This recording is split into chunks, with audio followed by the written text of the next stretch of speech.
Welcome to my channel Aashiya voice. अगर आप channel पर नए हैं तो चैनल को सब्सक्राइब करें और कमेंट में अपनी राय जरूर द। कहानी शुरू करते ही मित्रों, आपने काली जुबान शब्द सुन रखा होगा। अक्सर कभी किसी के बोलने से कुछ अशुभ हो जाता है तो उस इंसान को काली जुबान वाला इंसान कहते हैं और उसे समाज में हीन भावना से देखा जाता है। दोस्तों, आज का हमारा किस्सा इसी बात पर आधारित है। राजस्थान के भीलवाड़ा जिले के एक गांव में लता नाम की औरत रहती है। उसकी शादी तो उसके घर वालों ने बचपन में ही कर दी थी और उसके 3 बच्चे हैं।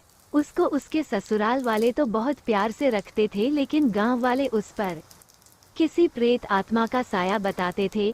गांव वाले उससे अक्सर दूर ही रहते क्योंकि वो जो भी बोलती वो सच हो जाता था।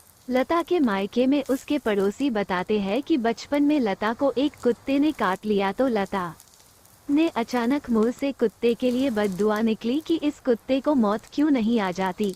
अगले दिन हुआ भी कुछ ऐसा और वो कुत्ता गली के बाहर मरा हुआ पड़ा था।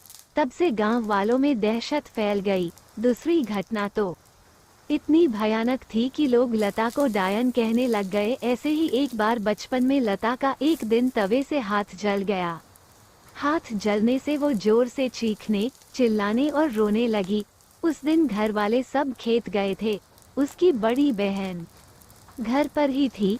वो दौड़कर अंदर आई और अपनी बहन का घाव देखा तो वो बोली, बस इतना सा जल जाने पर क्यों इतना मुंह फाड़कर रो रही है। लता को उसकी इस बात पर गुस्सा आया और बोली, तुझको आग लगे तब पता चले कि कितना दर्द होता है। फिर होना क्या था, अनहोनी होने में क्या देर थी।